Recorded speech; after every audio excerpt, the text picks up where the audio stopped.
let's talk some blue chip ratio, because I I always find this very interesting. And if you are not familiar with the blue chip ratio, it's this thing that Bud Elliott, friend of the show, put out. He started doing it about, I want to say, like 10 or 12 years ago.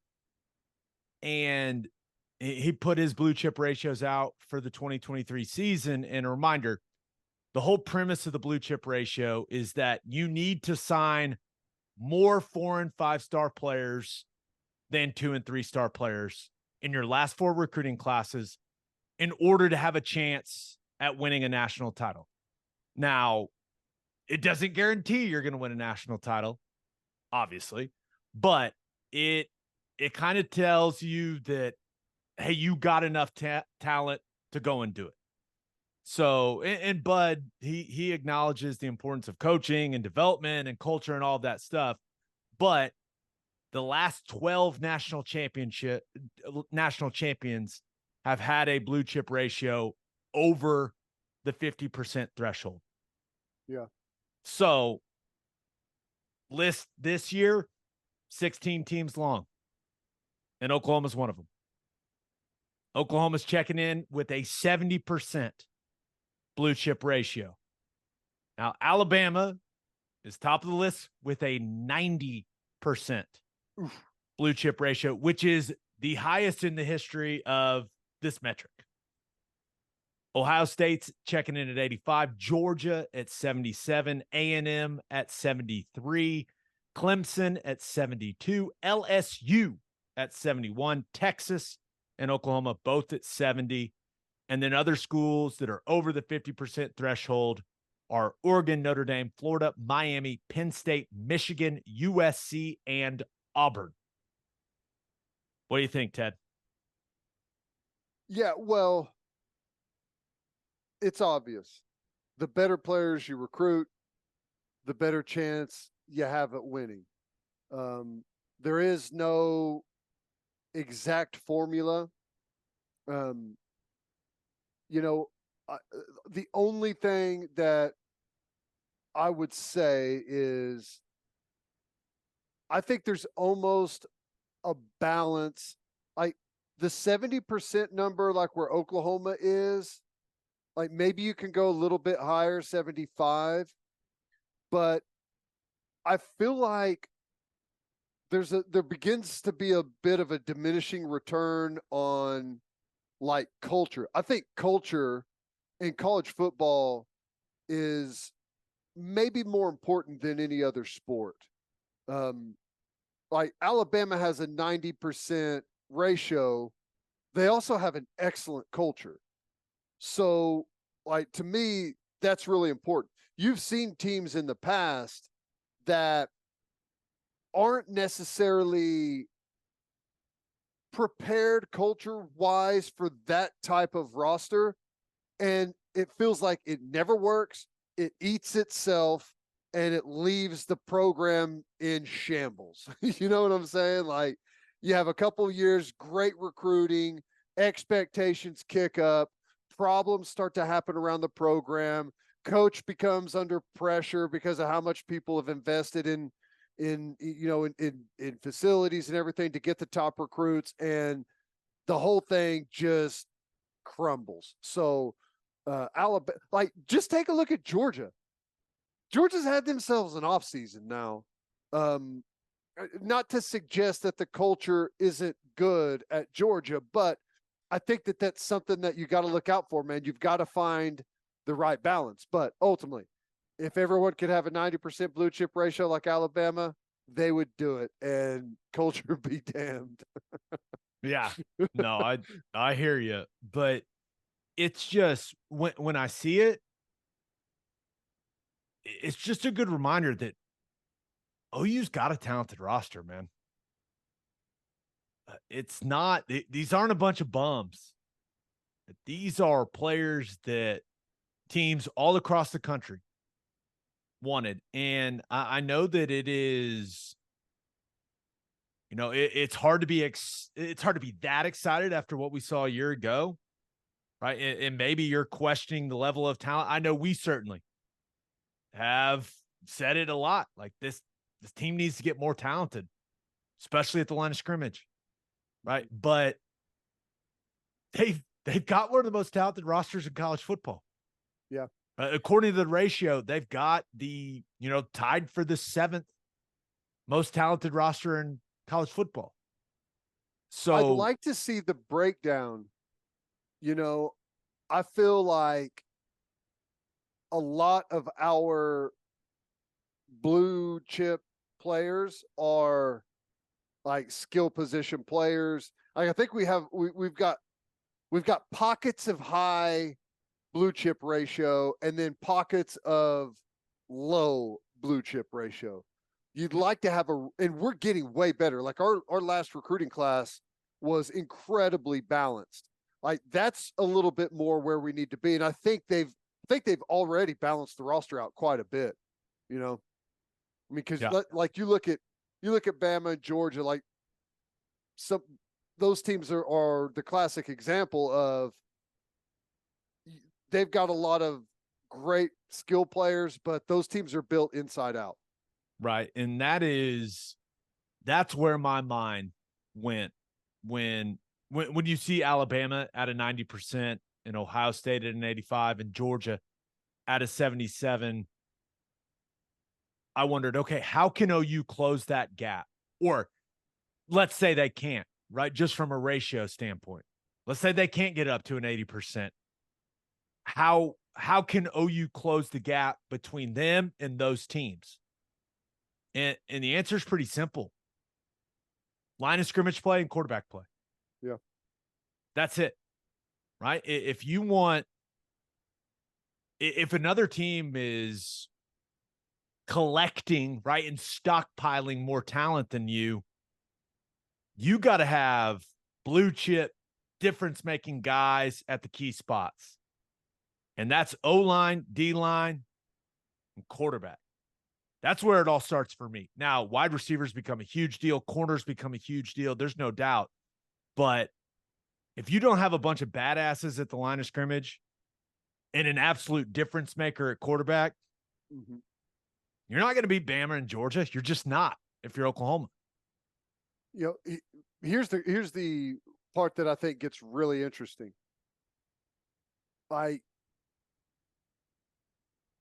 Probably not too long ago,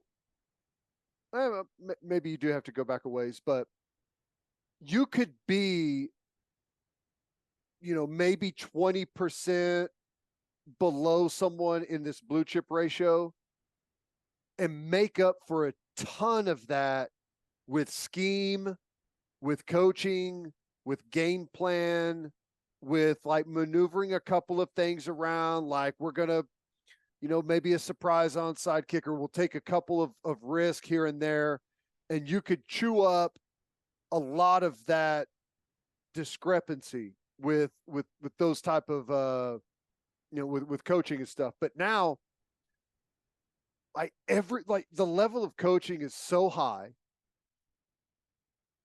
It's like everyone in college, because you used to have option teams and power football teams, and then you had spread offenses, and then you had a wide range of things that you may see on a week by week basis. And spread teams for the longest time could make up a big gap and give themselves a chance against teams that were more talented. But everyone, essentially, aside from like a couple of light things, everyone runs the same offense now, like same style. And they may feature a run a little bit different, but it's all almost the exact same stuff that everyone's doing. So it's way harder, I think, to dig out wins just by having great coaches. Yeah, and that's the thing when you look at Bama and Ohio State and Georgia, the top 3 teams on this list. They got great coaching staffs. Everyone on this list does. Well, A&M. Yeah, that's true. Well, they're going to have one of the most entertaining coaching staffs. I cannot wait for the Jimbo Fisher, Bobby Petrino dynamic. That is that is the place I'm pointing at right now for your blue chip ratio outpacing your culture. Right. And that matters. Yeah. Right? It absolutely matters. And that's where that's where Venables can close the gap. Right? The culture of accountability, the culture of toughness. Right? That's where Jerry Schmidt comes in. And those things absolutely have to happen because Georgia ain't slowing down. Bama ain't slowing down. And we're about to be in the same league as those guys. Yep. So that's where I looked at this and it made me think about a lot of things, man. And one of the things, like, it's the who's who in college football on this thing, right? And that 90%. The teams you're looking at right there have been the same ratio, or like they've just like switched around over the last 50 years. You know, it's just like they just kind of reshuffle the deck. And it made me think about, some of the discussions we had when NIL and transfer portal and that all combined, and hey, we all thought, hey, maybe that can result in a little more parity in college football. Big time recruits going other places because they're getting bigger NIL deals. They'll go be a star at maybe a lower Power 5 program. They'll take them. That just is not happening. Nope. It's not. If anything, when you look at this, the gap's just getting wider and wider between these top big time brands in college football that are pumping unbelievable amounts of resources into recruiting, into facilities, into player development, like all this stuff. And it seems like even more of the high 4-star and 5-star guys are going those places, not less. Like the parity, it is not getting spread out across the country. Well, that is not how it looks. Here's what happens. Like, these are the schools throughout history that have won the most games. And you build a bigger fan base whenever you win the most games. And when you have a bigger fan base, you have a more likelihood of raising more money for facilities, for NIL, for all the coaches that you've had to fire over the last 15 years, right? You just, as you've won a lot of games, you have a huge fan base and they're willing to invest in the program. It's hard to get, other than being lucky, like maybe a Miami, that you've got a billionaire that just so happens to want to throw a ton of money in there. Like, outside of that, it's hard to make up ground on anyone. It wasn't very long ago when teams didn't even lift weights in the offseason. And then someone did, and they got an advantage. And then everyone started doing it. And it's just like, it just builds and builds and builds and builds. It's an arms race that never stops. It's crazy. Yeah. Yeah. And Bud Elliott did do a separate graphic for the blue chip ratio where they took transfer rankings into account. So 24/7 Sports, they're ranking transfers, right? So they have their high school ranking, but then they adjust it for what they've accomplished in college. Right. And that's a separate ranking, and they factor that into the blue chip ratio. And I thought this was pretty interesting.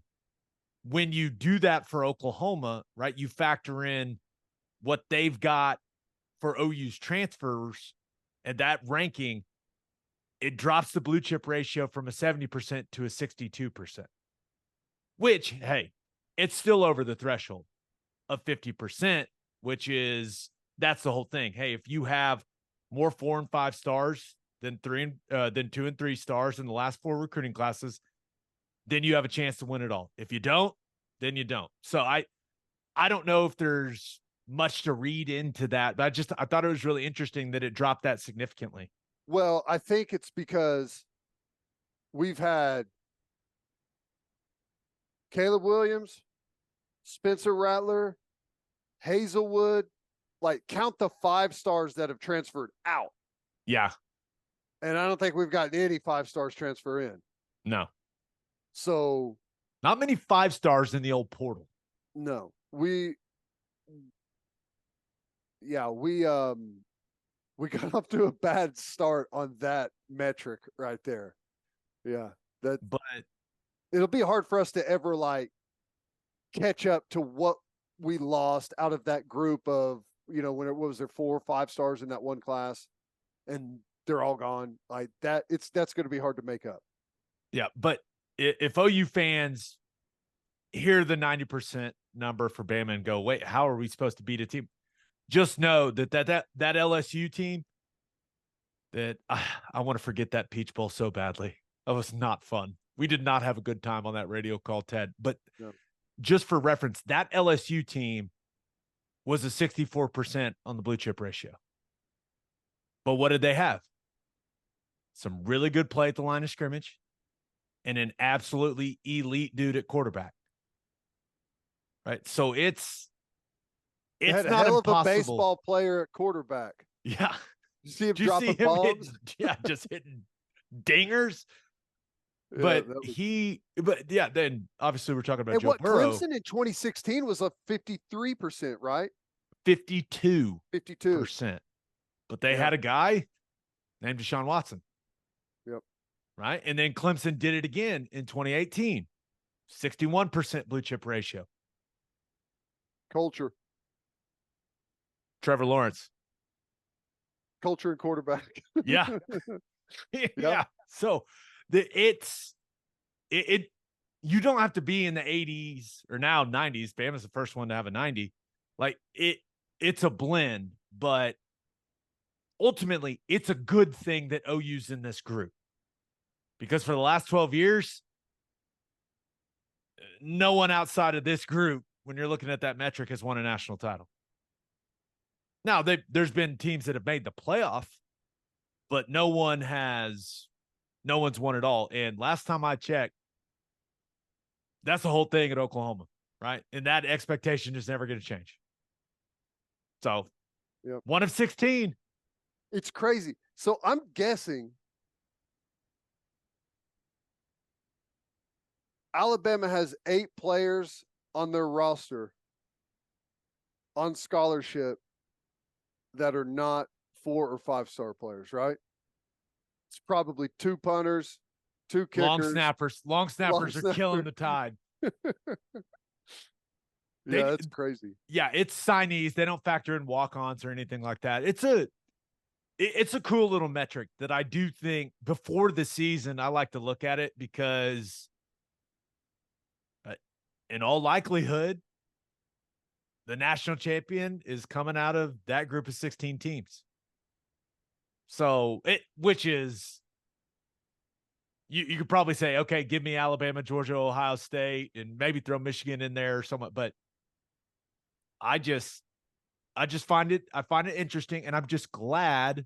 I'm glad Oklahoma is in the group. I'd rather be in the group than outside the group. I know that, Ted.